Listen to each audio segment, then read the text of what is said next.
Hello students, आज हम start कर रहे हैं हमारा साइंस का first chapter crop production and management.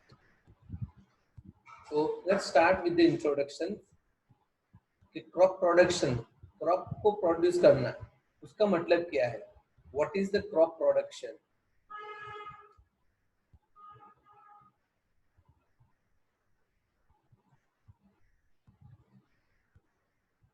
So the human require a food for the survival as an energy obtained from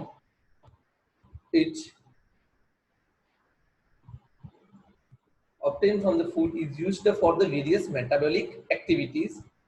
मतलब कि ह्यूमन जो फूड यूज करता है और उससे हमें जो एनर्जी मिलती है, that energy is used for the various activity.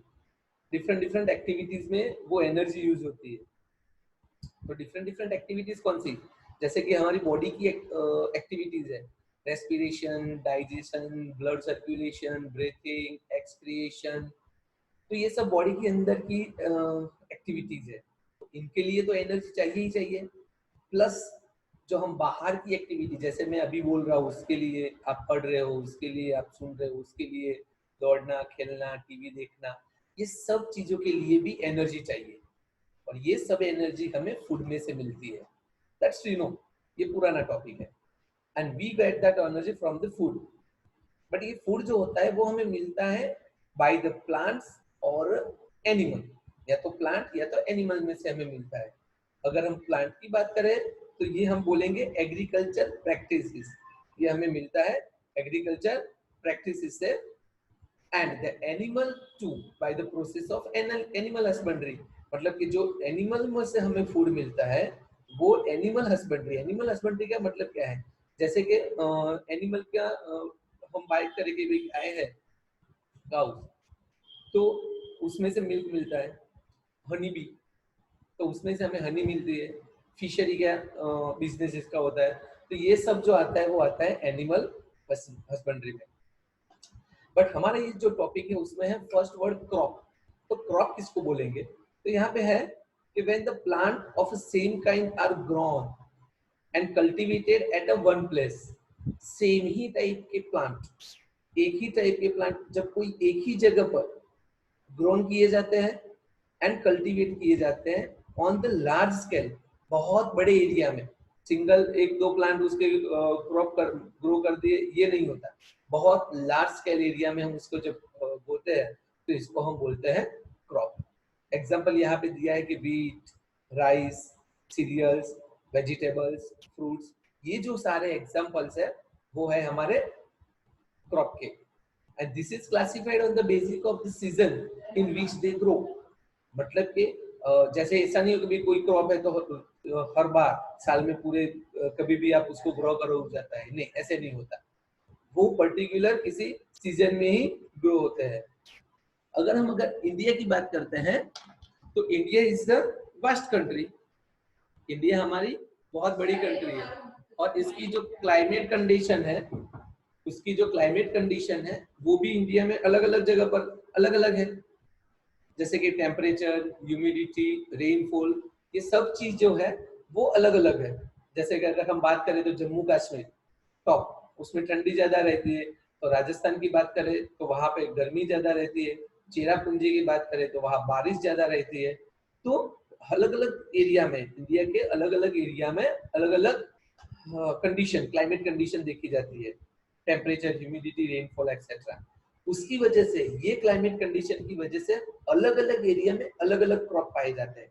क्योंकि काफी क्रॉप ऐसे होते हैं जिसको पानी ज्यादा चाहिए, काफी क्रॉप ऐसे होते हैं जिनको गर्मी ज्यादा चाहिए, काफी क्रॉप ऐसे होते हैं जिसको ठंडी ज्यादा चाहिए। तो उसकी हिसाब से, उसी हिसाब से हमारे इंडिया में अलग अलग एरिया में अलग अलग टाइप के क्रॉप पाए जाते हैं। उसके हिसाब से अगर हम दो टॉपिक में हम इसको डिवाइड करते हैं, that is the type of crop, जिसमें हम फर्स्ट टाइप का जो है उसको हम बोलेंगे खरीफ क्रॉप। तो खरीफ क्रॉप किसको बोलेंगे? The crop which are sown in the rainy season, कि जो रेनी सीजन में ही जिसको ग्रो किया जाता है, is called the kharif crop. तो ये ऐसे क्रॉप है जिसको ज्यादा पानी चाहिए, ज्यादा पानी चाहिए, इसको हम बोलेंगे खरीफ क्रॉप। तो रेनी सीजन इंडिया में हमारी जब स्टार्ट होती है वो होता है जून मंथ से लेकर सितंबर तक। तो इस महीने में जून से लेकर सितंबर जब हम जिसकी खेती करते हैं वो होता है पेडी, मीट, soybean, groundnut, cotton etcetera. Okay, तो ये सब ऐसे प्लांट है, ऐसे क्रॉप है जो रेनी सीजन में बोए जाते हैं, इनको ज्यादा पानी चाहिए। दूसरी हम बात करें तो रबी क्रॉप, तो रबी क्रॉप में हम बात करेंगे तो जो विंटर में, ऐसे क्रॉप जो विंटर में लिए जाते हैं, तो उसके एग्जांपल्स हैं वीट, ग्राम, पीस, मस्टर्ड एक्सेट्रा। तो इंडिया की बात करें तो इंडिया में हमारी जो ठंडी की सीजन होती है वो अक्टूबर के आसपास स्टार्ट हो जाती है, से अक्टूबर से फरवरी मार्च तक रहती है। तो ड्यूरिंग दिस पीरियड, ये पीरियड दरमियान जो जो हम क्रॉप लेते हैं, वीट, ग्राम, पीस, मस्टर्ड, ये सब क्रॉप है वो है हमारे रबी क्रॉप। तो ये क्रॉप जो है उनको ठंडी ज्यादा चाहिए, इसीलिए इसको हम रबी क्रॉप बोलते हैं। ओके, अभी मेन हम बात करेंगे वो है एग्रीकल्चर प्रैक्टिसेस।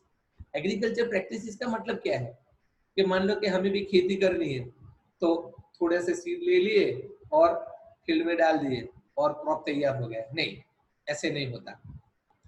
तो उसके लिए काफी सारे स्टेप्स होते हैं। जैसे कि हम पहले स्टेप्स की बात करें तो preparations of soil.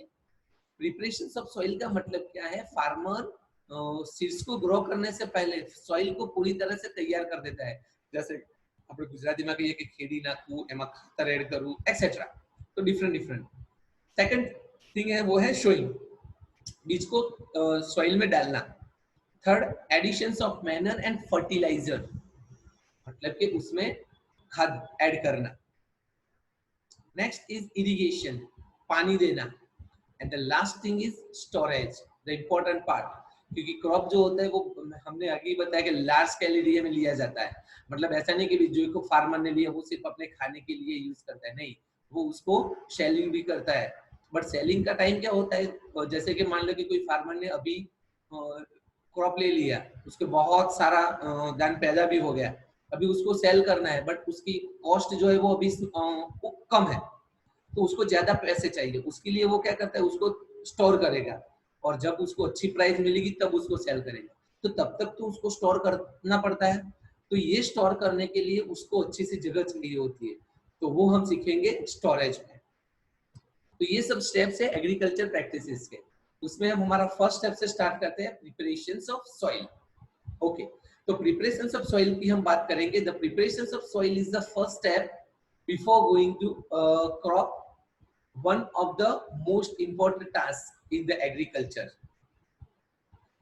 is turn the soil and loosen it। सिर्फ एक दो चीजें, प्रिपरेशन सॉइल मतलब दो step. First is turn it the soil, soil को टर्न करना, नीचे वाली सॉइल को ऊपर, ऊपर वाली सॉइल को नीचे। And second thing is loose करना, मतलब कि सॉफ्ट करना। जब भी एक क्रॉप हम लेके खत्म कर देते हैं, उसके बाद जो सॉइल होती है ना, वो सॉइल हार्ड बन जाती है, बहुत हार्ड। उसके लिए इसको स्टॉप लूज करना पड़ता है, अदरवाइज क्या होगा, आप नेक्स्ट क्रॉप जो लोगे वो अच्छे से ग्रो नहीं होगा। और दूसरा होता है टर्न द सॉइल। तो सॉइल क्यों टर्न करनी पड़ती है, सॉइल इसीलिए टर्न करनी पड़ती है क्योंकि जब हमने कोई एक क्रॉप ले लिया तो हमारे सॉइल में जो न्यूट्रिशन होता है, वो न्यूट्रिशन उसमें से खत्म हो गए।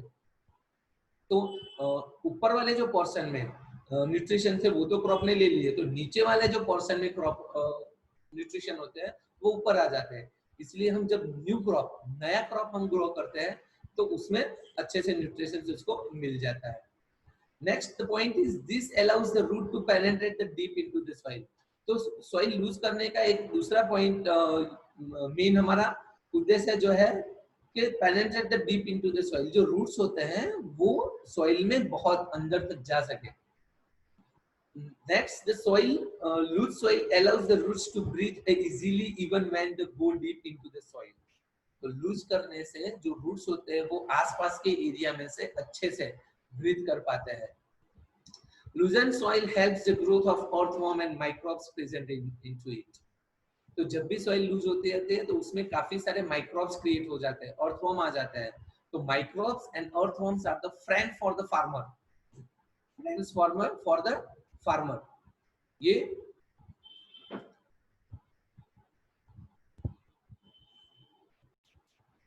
ओके, तो हम बात कर रहे थे अर्थवर्म एंड द माइक्रोब्स जो है वो है फ्रेंड्स, अच्छे फार्मर के फ्रेंड्स होते हैं कि जो सॉइल को टर्न करने में बहुत हेल्पफुल रहते हैं हमें। Only a few centimeter of the top layer of a soil supports the plant growth. मतलब सॉइल तो अंदर हम देखें तो बहुत डेप्थ तक है भी होता है, बट वो सारी सॉइल फर्टाइल नहीं होती। जो हमारी टॉप सॉइल होती है, जैसे कि हम फ्यू सेंटीमीटर्स की बात करें, 10 से 15 सेंटीमीटर तक का जो लेयर होता है, या मैक्सिमम 20 से 25 सेंटीमीटर तक का जो लेयर होता है, वो वेरी हेल्पफुल रहता है फार्मर के लिए, क्योंकि उसमें रिच न्यूट्रिशन से भरी हुई होती है। So plant growth, turning and the loosening the soil brings the nutrition rich soil to the top. यानी कि जब हमने देखा है turn the soil, तो turn the soil करने से नीचे वाली जो soil है वो ऊपर आ जाती है, इसीलिए जो nutrition होते हैं वो उसमें आ जाता है। The process of loosening the turning the soil is called the tilling or a plowing. तो ये loosening and turning किससे होगा? तो वो होगा tilling and plowing से, and that can be done by the plowing the field. और उसके लिए कौन सा औजार चाहिए? जो है प्लाउ। तो लेट्स एग्रीकल्चर इंप्लीमेंट्स की बात करें, उसमें फर्स्ट बात करते हैं plough. This is being used since the ancient time. ये प्लाउ आपने देखा है, ये बहुत पुराने टाइम से यूज हो रहा है। For the tilling the soil, adding the fertilisers to the crop, removing the weeds, scraping off the soil etcetera. उसमें It contains the strong triangular iron strip is called the plowshare. ये नीचे वाला जो triangular portion होता है, metal का बना हुआ होता है, इसको हम बोलेंगे plowshare. And the main part of the plow is a long log of the wood is called the plowshare. ये लंबा, ये जो shaft है wood का बना हुआ, इसको हम बोलते हैं plow shaft. और ये beam यानी ये जो दोनों बैल है, वो बैल के नेक पर जो रखा हुआ है ये portion, इसको हम बोलेंगे beam. So the indigenous wood plow is increasingly being replaced by the iron plow nowadays. अभी ये प्लाउ की बदले ये जो मेटल वाला प्लाउ है वो यूज होने लगा है। नेक्स्ट इम्प्लीमेंट है वो है होय। तो it is a simple tool which is used for removing the weeds and for लूजन the soil. ये जो चीज है वो दो चीज के लिए यूज होता है। एक है वीड्स।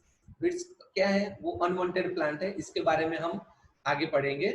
अभी सिर्फ वीड और सॉइल को लूज करने के लिए ये इंस्ट्रूमेंट जो है वो यूज होता है। तो it has a long road of would और आयरन। ये जो लंबा रॉड है वो मे बी आयरन का और तो वुडन का होता है।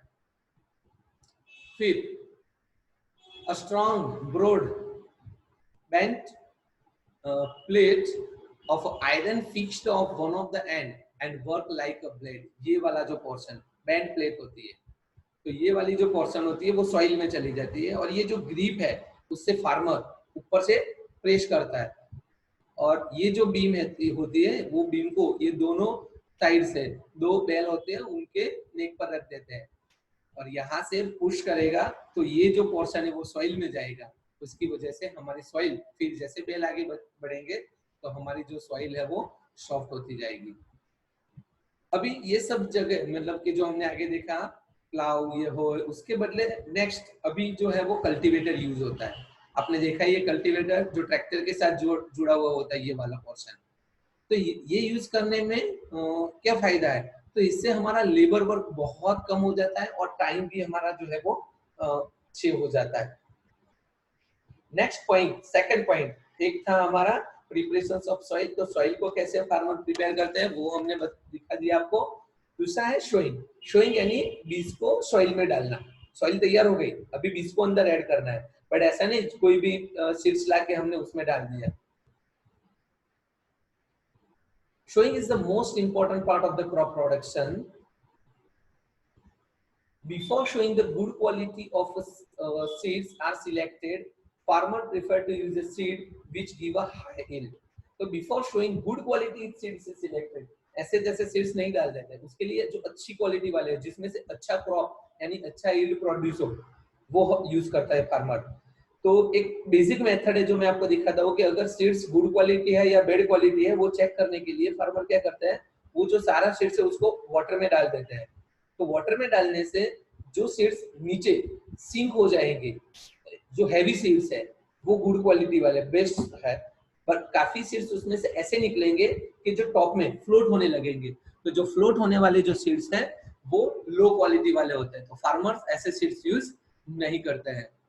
अभी शोइंग करने के लिए ट्रेडिशनल टूल की हम बात करें तो ये ट्रेडिशनल टूल में एक है जिस फनल टाइप का ट्रेडिशनल टूल, जो ये फनल टाइप का, इसमें सीड्स डालते हैं। ये सीड्स एक पाइप में से नीचे फिर ऐसे एक पाइप होती है और इसमें 3 से 4 होल होते हैं। तो ये जो हमने सीड्स यहाँ पे डाला वो सीधा सॉइल में चला जाएगा। So the tool used traditionally for showing the seed is shaped like a funnel, and the seeds are filled into the funnel, passed through the 2 or 3 pipes having the sharp end. इसके नीचे sharp end होते हैं, and these end placed into the soil and place the seed there. और ये soil के अंदर उसको place करते हैं। दूसरा जो यूज होता है वो है सीड ड्रिल। ये ट्रैक्टर के साथ ज्वाइन होता है, ये बैल के साथ ज्वाइन होता है ये वाला टूल, और ये वाला जो टूल है उसको हम ट्रैक्टर के साथ ज्वाइन करते हैं। These tools show the seeds uniformly at a proper distance and depth. ये टेक्नोलॉजी यूज करने से क्या फायदा होता है कि जो सीड्स होते हैं वो एक ही डायरेक्शन में, एक पैरेलल डायरेक्शन में, और हर एक के बीच में डिस्टेंस भी सेम रहता है। तो इससे क्या होता है, हर एक सीड को एनर्जी, न्यूट्रिशन, वाटर सेम मिलता है। It ensure that the seed get covered by the soil after the soil. एक चीज ध्यान रखनी है कि सॉइल को सीड्स को सॉइल के अंदर डालने के बाद उसको कवर करना जरूरी है। अगर कवर नहीं करेंगे तो उसको बर्ड्स या दूसरे माइक्रोब्स उसको खा जाएंगे। ओके, ये सीड ड्रिल यूज करने से क्या फायदा रहता है हमारा, saving the time and the labour. Time और लेबरिंग हमारा बच जाता है। नेक्स्ट पॉइंट है जो है adding a manure and the fertiliser, that will be discussed in the next video. Okay students, now prepare और अच्छे से एक बार ये समझ लें।